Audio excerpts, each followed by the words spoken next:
In my previous video, I presented a training system called SPAR aimed at enjoying chess more whilst trying to improve.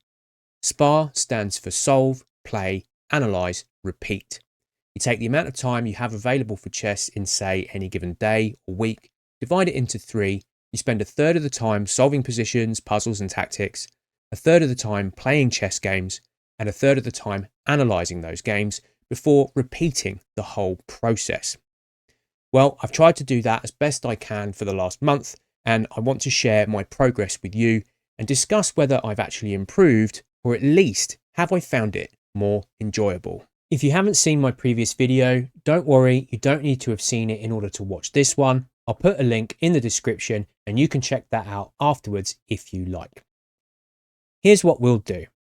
I'll show you my progress through SPAR, the notes I've been taking, and how I've made adjustments along the way.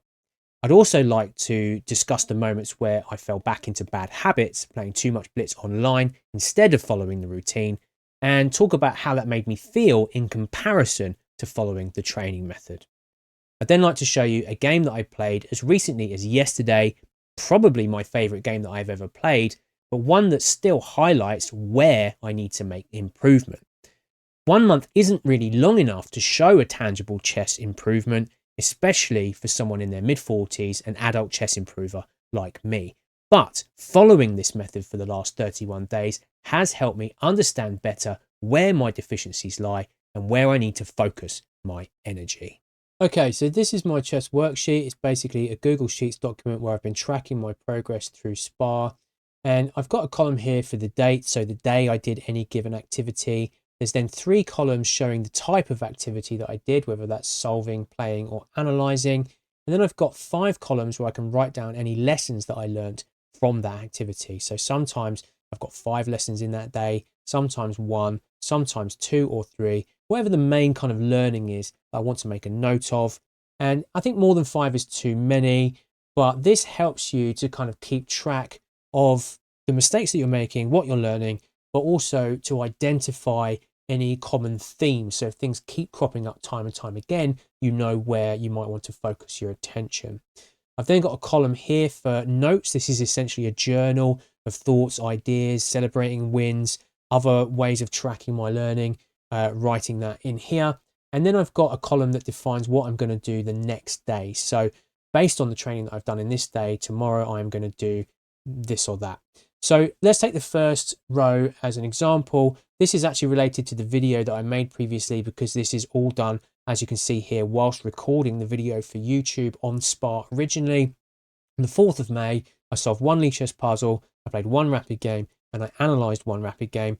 The lessons that I learned were to consider checks, captures, and threats a lot more, to consider active piece play rather than pawn moves to begin with, maybe not changing the structure, maybe not pushing pawns in the center, so not rushing to give up a strong center.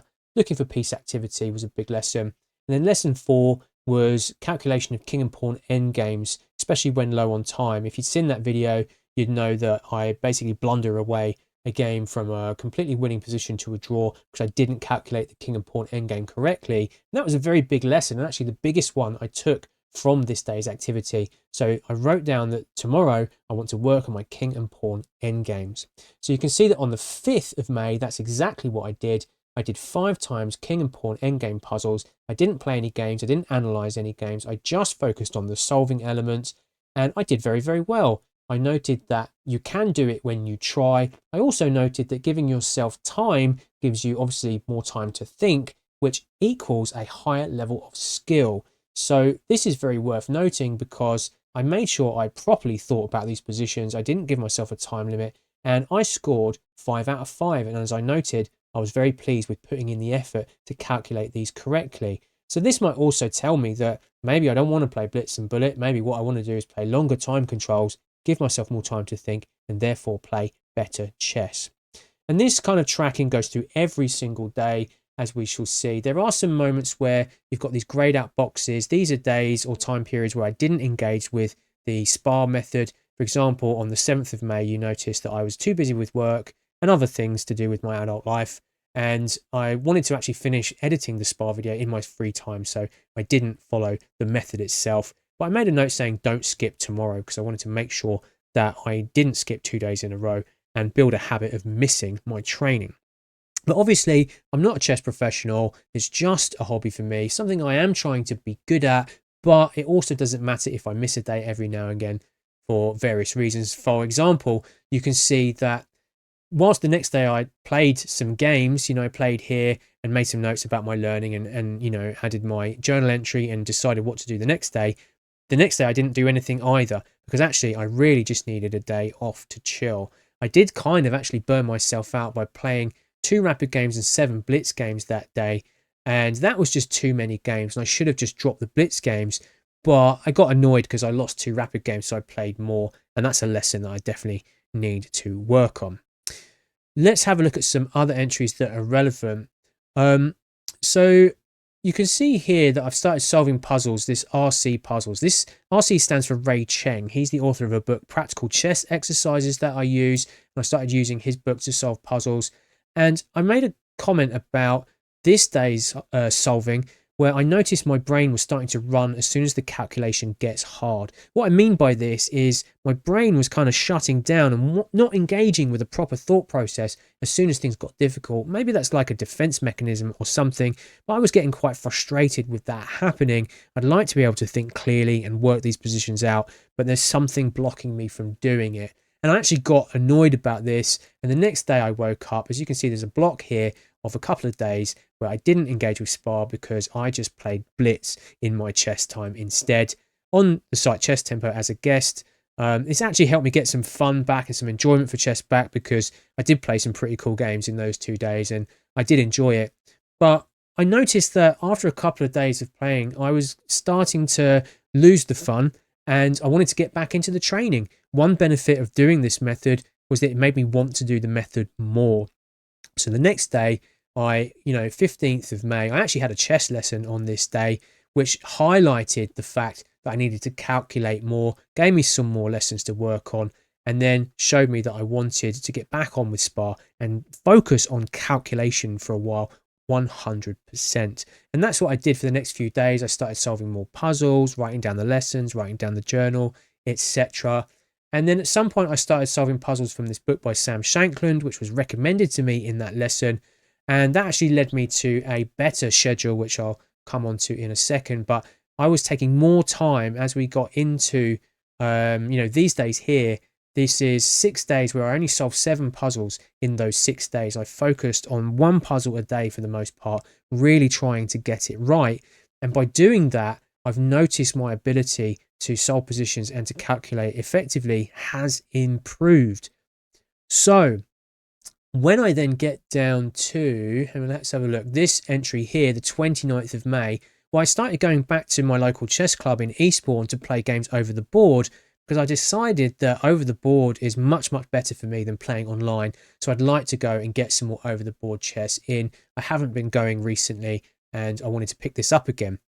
And I noticed after playing 4 games at the club that night, 2 of which were against a stronger opponent, and I lost both of those games, I noticed that my calculation in those games was lacking. I wasn't calculating positions in the same way that I'd started doing in my solving training. So I made a note to work on this next time when I played over the board, to put as much time and energy into a position and calculate it properly.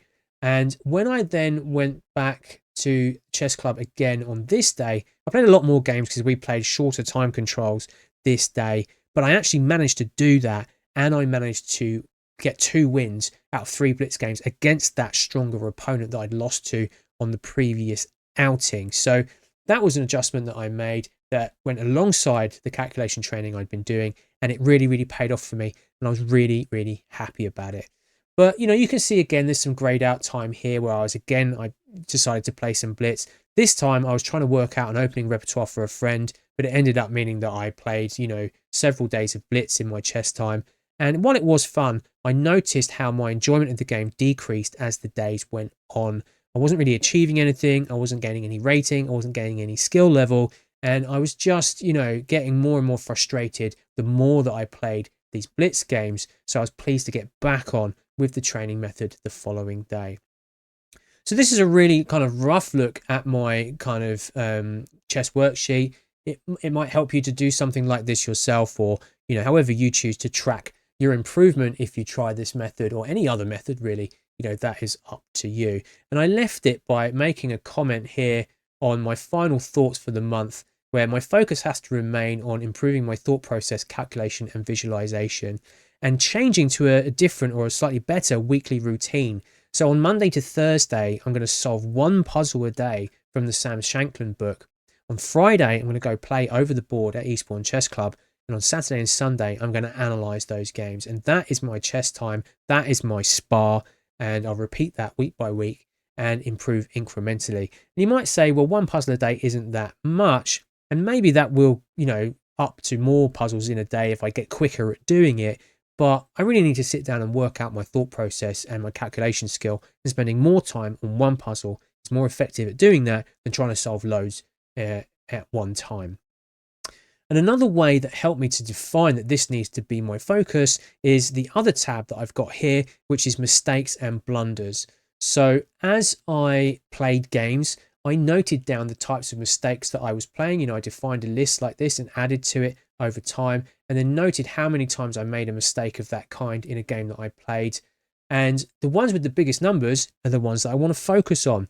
So for example, the biggest number here, didn't calculate properly, 7 incidences of that, and that is training calculation. So that really shows me that this is my biggest weakness and where I need to focus my efforts. Also in the middle game, in terms of phases of the game, this is an area where I don't think I've actually updated the numbers as well as I should have done. I should have definitely had more games played in these 3 rows, but 4 times I lost in the middle game. And, I can try and fix that by analyzing and working out my middle game plans and ideas more, but also calculation training in complex middle game positions will help me. And the other kind of big numbers, there are a few 1s and 2s, but there is this one here, which is outright drop to a piece, where I've got 3 counts of that.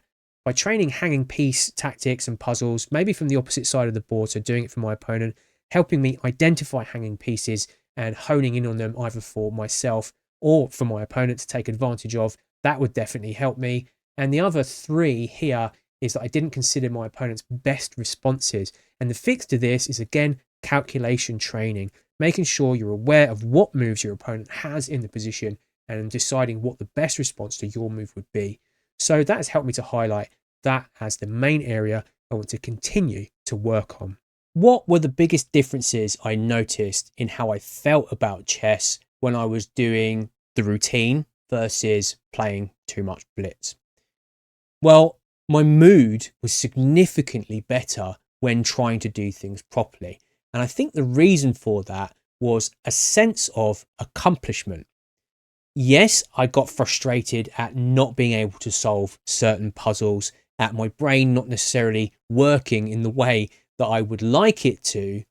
But at the end of the day, I was proud of myself for putting in the effort and trying to do something properly and actually giving this beautiful game that I love the space and time that it needs for me to do it at the best possible level that I can. If you compare that to how I feel after playing, several games of blitz, well, usually, one game is really good, you crush your opponent, the next game you lose in a devastating fashion, then you have to grind out an end game and you lose on time or whatever, but you end up coming away from those sessions feeling frustrated, feeling annoyed, and feeling like you've wasted your time. At least I do, because I've just spent however long not improving my rating, not improving my chess, and winning and losing to equal degree, and actually the losses stick with you more than the wins do, and I end up just feeling kind of bitter about it and not very happy with myself. So there's a huge difference in how I feel when I'm trying to do the routine properly versus when I don't, and I just play loads of random blitz games, either rated or unrated. So I definitely advocate following a training routine, something simple, something that you can engage with, that speaks to the amount of time that you actually have available and helps you to do things in the right way and focus your energy into chess in a positive manner. But then you might say, yeah, of course you would say that. You've put out a video about a SPAR training method. Of course you would say that's how you feel. But genuinely, that is my opinion on it. I really actually want to try and stop playing these like long blitz sessions online because they just don't serve me. Whereas sitting down with one puzzle a day on a board and actually working it out properly really does help me enjoy chess, get better at it, and feel a sense of accomplishment.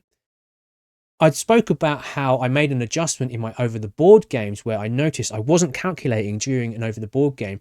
I went back next time and I made sure that I sat on my hands and calculated a little bit more. The improvement there was tangible to me. I could really, really feel it and sense it. And I really believe that if I follow this routine more and do it consistently over time and stick with stuff over the board, especially, maybe not so many online games, over the board definitely feels better for me. I really think that my sense of achievement and my enjoyment of the game will increase dramatically in a really short amount of time. Only time will tell whether or not I actually get better at the game, and I will let you know more about that when it happens. I'm interested to know your thoughts on this topic. Do you just like playing Blitz and Bullet, or do you prefer to have a routine and work towards improvement? Let me know in the comments below. I'm always up for a discussion about chess, so feel free to connect with me there. I'd like to finish this video by showing you this game I played yesterday, maybe one of my favourite games I've ever played. Not technically the best game of chess, but it highlights everything I've been working on for the past month, especially to do with calculation of forcing moves, checks, captures and threats. I'm not going to show the engine lines or the eval bar in this analysis because there's a couple of moments that you may want to work out for yourself. And I play an opening that I don't really know that well theoretically, just some plans and ideas, because I wanted to have a go at working it out from move 1. So with the white pieces, I played the move d4. I usually play e4 in my games, but I've got a specific opening in mind that I want to play, as we shall see. My opponent played the move d5, I played c4, they played knight f6, I played knight f3, and here they make their first real mistake of the game. They played the move h6, and this is just a bit slow. Maybe they're worried about a bishop coming to g5 or maybe a knight, but I'm not really pressuring this weak point on f7 anyway, so it's not really necessary. Better for them to focus on moves that help them develop their minor pieces and get their king safe. They could play e6 here, like a queen's gambit decline, looking to play the bishop out and then castle. They could also reinforce d5 by playing a Slav with c6 and then look to develop. Or they could take this pawn on c4 and use the time it takes me to get it back to get their pieces out. But they didn't do any of that. Fair enough, they played h6, but I didn't actually capitalize on this mistake. I played the move g3 because the opening I wanted to play was a Catalan. And I knew in the Catalan that you put the bishop on the long diagonal and pressure the light squares. So I wasn't looking for any other ideas, and I just played this move. A lesson to be learned there, because if I was looking for the best move, I maybe would have found c takes d5, because if they take with the knight, well, then you hit it with e4, you win a tempo, and you get two nice pawns in the center of the board. Obviously, if they take it with the queen, well, then you can hit that with knight to c3 and win a tempo that way. The best move here is actually to play bishop to f5 and just give up the pawn. So this would have been very, very nice for me. I wasn't looking for it, so I didn't find it. I played g3, as I said. They played knight to c6, I played bishop g2, and they played bishop to g4. And I saw that they might want to take this knight to then take this pawn, and then they're pressuring my d pawn with their knight and their queen. I did consider the move e3 here, but I didn't like the prospects of this bishop after that move. And also that actually just pins the knight to the queen, so I discarded that one. The best move here is actually to play knight to e5. And I didn't consider this move because it moves the same piece twice in the opening before I've developed my queen side. So it kind of goes against principles. Maybe there's another lesson here to think about things more concretely before relying on principles that should generally guide us, to be fair. Anyway, the reason why this is a good move is because you attack the bishop, and if you can win this piece, then you walk away with the bishop pair, so that's very good. And actually, the best thing black can do is allow you to do that and play e6. They can also play bishop back to c8, so return it to its start square, but that kind of undevelops a strong piece, so that would be fine for white. And you can't really take this knight because after the recapture, you attack this knight with tempo, and then this pawn is also going to drop. So that would have been very, very nice. It would be +2 in that position. Anyway, I didn't find knight e5. Instead, I tried to resolve the issue with my d pawn by playing c takes d5 now. And again, if they take with the queen, you hit it with knight c3. So they recaptured with the knight. And here I played knight c3. Their best move here is to play e6, but they carried on chopping and played knight takes c3. And now I get to defend my d pawn with b takes c3 like this. So I don't have to worry about that pawn anymore. And this bishop is very open and can get into the game. This file is nicely open. My rook could come to this file. My queen could join it. The bishop is firing down here. So this is a very, very nice position to be in. Here my opponent could try and move like e5 to open things up, but you just play queen b3 and you just emphasize the weakness over here. Instead, they tried to move queen to d7. I've got a few different options in this position. I could play rook b1 or queen b3, again, just showing them that this is a problem. You could play h3 here to kick this bishop and actually stop them from playing bishop to h3 themselves to swap off this good piece. But I chose to stay aggressive and play actively in the center. I pushed the move d5. I want to ask the question of this knight and clear these pieces off of the diagonal towards black's king.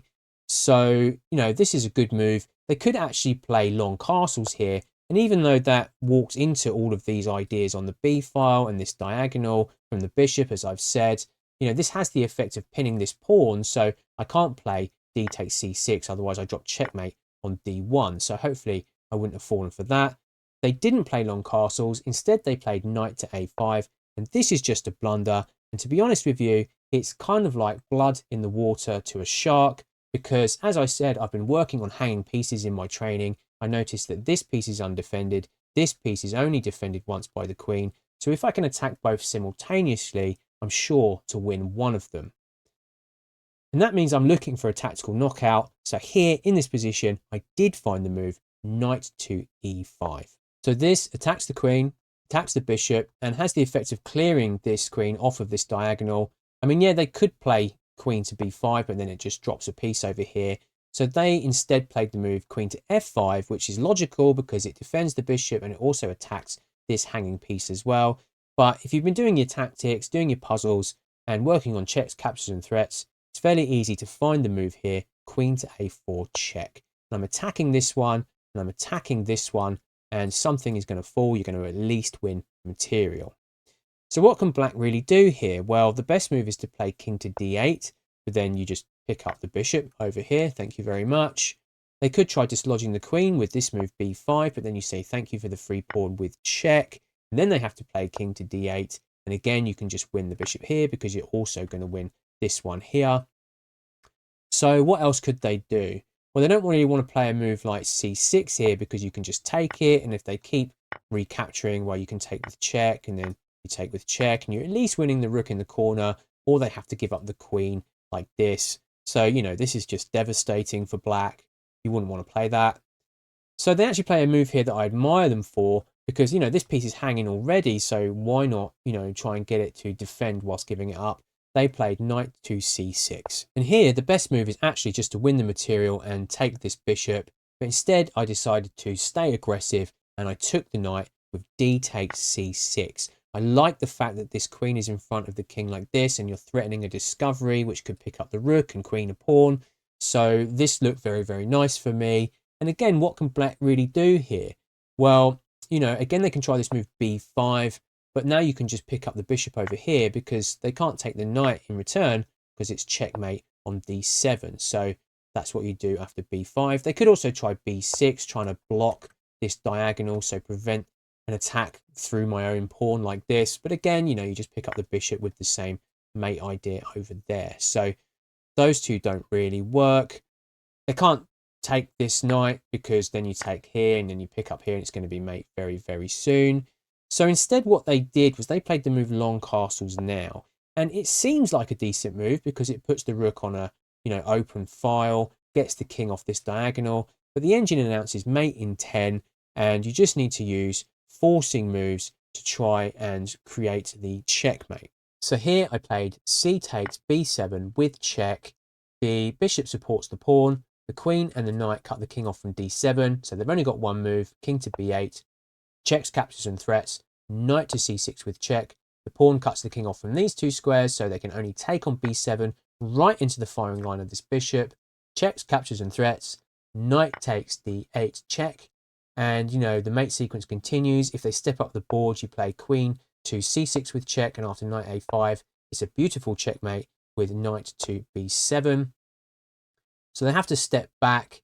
Going to b8 accounts to the same thing as happened in the game. They played king to c8. And here is a moment where, if you'd like, try to find the knockout blow for white. What should white play in this position? Well, I didn't find the right idea myself. Here is a lesson that I need to learn. At this point, I calculated a line that helped me to win material, whereas actually I should have been looking for a line that checkmated the opponent's king. He's completely on his own, undefended, and you should be looking for the knockout blow. Anyway, I played queen to e8 here. My idea being to discover check with the queen, to force the king onto b7, whereupon you discover check again and you pick up the queen on f5. But this is incorrect. I should have gone for the kill, and had I been looking at mate ideas, maybe I would have found the move knight to e6. And this is essentially just mate in one, because the queen's coming into e8 with checkmate because the bishop cuts the king off here. And if you take the knight with either the pawn or the queen, this is the mate on e8. So what else can you do here? Well, if you play a move like, c6, well, the knight is cutting the king off from here anyway. But again, you just take with check. And after king to b8, it's queen b7 mate. So the engine starts throwing pieces away to prevent the immediate checkmate. It plays bishop f3, bishop takes f3, queen d5, bishop takes d5, now c6, queen takes c6, king b8, and queen b7 checkmate. So knight a6 would have just ended the game on the spot, but I didn't find it because I wasn't looking for the right ideas. So there's a lesson and something I would like to improve. And it's actually something I do fairly regularly in my games. I go for material when I could look for checkmate. Anyway, after queen e8, well, here they had the opportunity to play queen to d7, and you can play check with the bishop. The king has to move. You take the queen, and then you play rook to b1. A very nice move, just lining up against the king. This looks very nasty, but it's plus 8.5. It's no longer a checkmate sequence. So I gave them the opportunity to avoid checkmate like this, when I should have been more clinical and just finished the game off. Anyway, they didn't do that. They played the move e5. And here again, it's now mate in one. Can you find the checkmate in one? Well, again, I didn't find it because I wasn't looking for it. I continued with my idea to win the queen. Here, the right move is knight takes f7 checkmate, because the bishop, as I say, cuts the king off like this, and the queen delivers checkmate. Instead, in the game, I played the move that I was intending to play. I played knight to c6 with check. The king had to move. I played knight to d4, picking up the queen, and my opponent signed. I hope this look at my journey with the SPAR training method over the last month has been useful to you. If you follow it yourself, let me know how you get on in the comments below. I'm always up for having discussions and to hear your opinions about chess improvement and chess enjoyment. This video kind of heralds the end of a small series that I've been doing called Starting from Scratch, looking at Lichess, looking at making an opening repertoire, analysing our games, and setting a training method. And I really just want to say thank you so much for all the support that everyone has shown me on this channel up to this point. I really couldn't be happier with how things are going, and I really hope to continue to make content that is relevant and valuable for you. So let me know if there's any kind of content that you would like to see me make. Again, just pop it in the comments. I'd be happy to hear from you. Otherwise, drop a like, drop a subscribe, and all of that usual stuff. And I look forward to seeing you again next time.